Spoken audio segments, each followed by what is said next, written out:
All right, let's build a shower. In today's lesson, we're hanging cement board.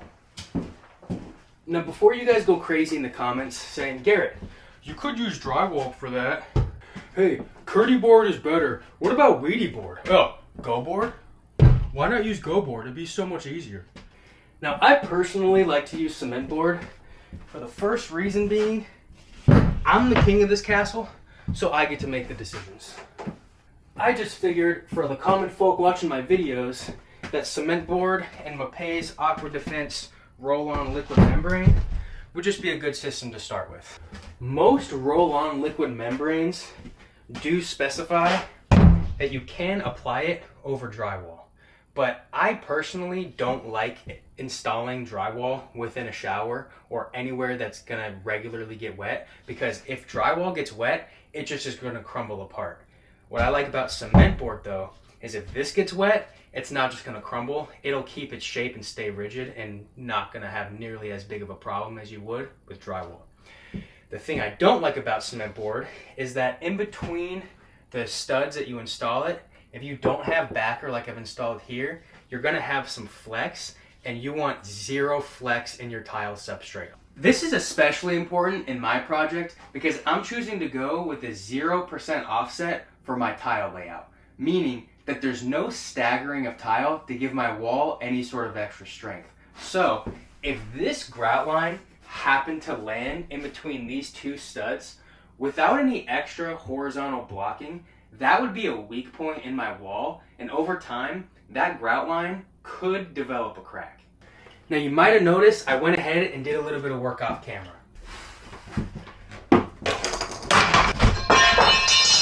I added a bunch of blocking everywhere I know a seam in my cement board is going to be. That way I know 100% of the edges of my board are supported by some blocking.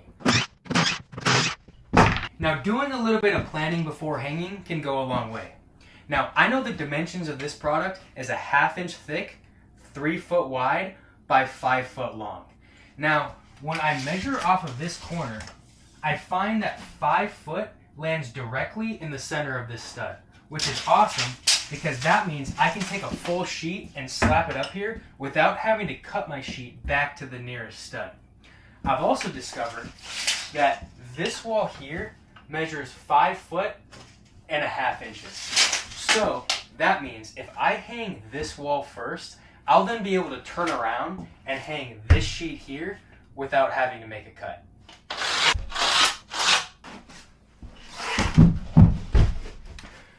The screws should be positioned about 6 to 8 inches apart from each other. Now I've come to my first cutout. Now there's a few ways of cutting this stuff, most of which are pretty dusty. And because I got a blizzard going on outside, I'm gonna do it the most dust-free way I can and use my knife. So I'm gonna get a pretty sharp blade on here, put up my T-square, and I'm just gonna cut it just as if it was drywall. I just gotta score it a lot more than I would drywall.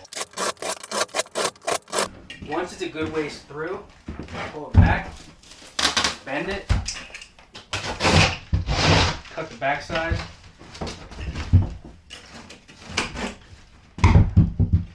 and there we go. Now to get the dimensions of this cutout, I'm going to measure over from my last sheet. I see that the center is 22, so I'm going to measure over 22.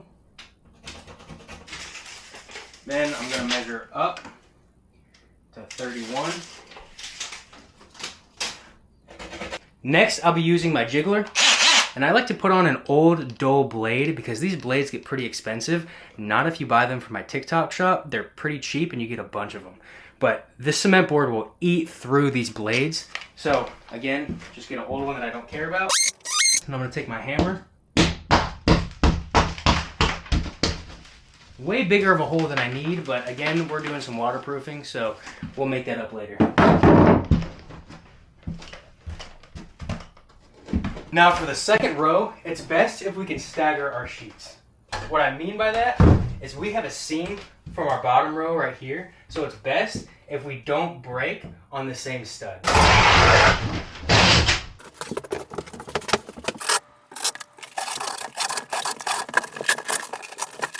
One thing no one will ever tell you, if you're closing up a wall It's mandatory to write a letter and make a time capsule and throw it in there for future generations to find. Before I fully close up this wall, let me address something. A lot of people were worried about me not having access to this transformer, and for good reason. But I've thought about that. Let me show you something. That right there is rough-in plumbing for a sink. So after this project, I'm gonna be working on a little mini kitchen right on the other side of this wall. And I'll be adding a cabinet right in this back corner, and within that cabinet, I'm gonna cut a little secret access panel so that if that transformer ever decides to take a dump on me, I can easily access it and replace it. Now, I took measurements of my wall and then found the angle of the ceiling and transferred it to my board so that I can cut this corner out and make this piece fit. Also, if I'm good enough, I'll be able to make this cutout for my opening and use this piece for the back side of my niche.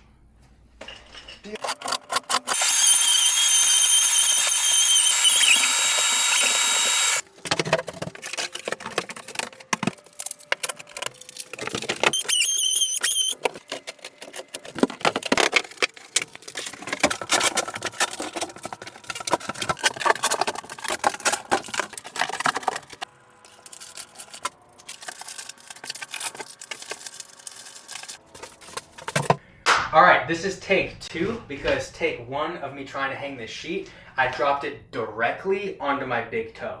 I'm gonna leave that footage out because my commentary was not very family friendly. But this gives me a perfect opportunity to share a tip when you're hanging ceilings alone. You can take a 2x4 and temporarily screw it up over your previous sheet and leave a little lip. That way you can take your next board and slide it into place, and it will help you hold it up while you screw off the sheet. You'll also notice I moved all my wires and lighting out of the way. That way when I'm cutting the holes for my lights, I'm not going to accidentally damage any wires.